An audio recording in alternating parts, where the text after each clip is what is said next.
Hi, this is Brianna Lujan, VN49 AM class. This is video 3, part 2. I realized I forgot to say in my last video about the staples and sutures, or no, the wet to dry dressing change. What is the purpose of using the wet to dry dressing? It keeps the wound moist and promotes healing. It encourages cellular growth from the base of the wound to the surface. So this video is about assessing wounds and irrigating wounds. When assessing wounds, what should you assess and document for a wound? So you want to look at the location and the appearance, what it looks like, and then that should be documented daily.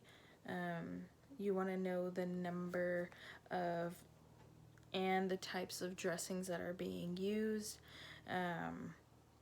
how much of the dressing is being saturated with bodily fluids, the diameter of the drainage on the dressing.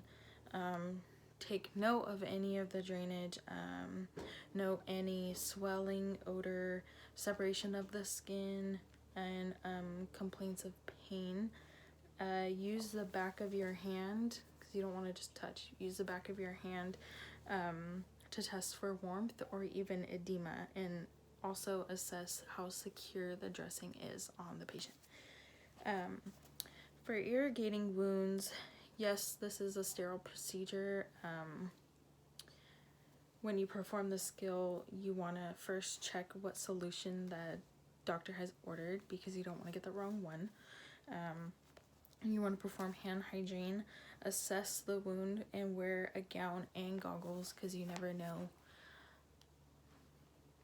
might just shoot out you bodily fluids, and you don't want that. So it's better be prepared by wearing the goggles and gown.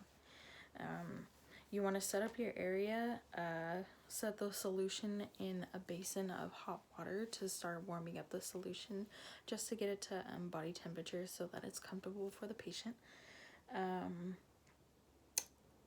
You want to help the patient in a way that when you're irrigating it, the solution flows out. It doesn't just pool like a cereal bowl.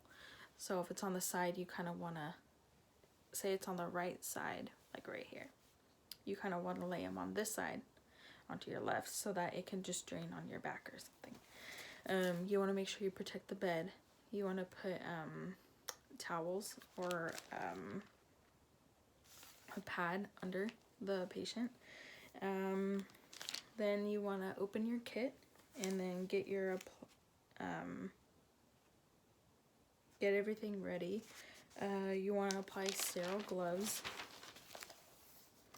Two things. So for a wide wound, you want to fill the syringe with solution and add a sterile 19 gauge needle. You want to set the basin on the towel or the pad. Hold the needle 1 inch above the top of the wound and flush. And you want to keep flushing until the solution that flows down is clear. You don't want anything that's still pink or red or anything.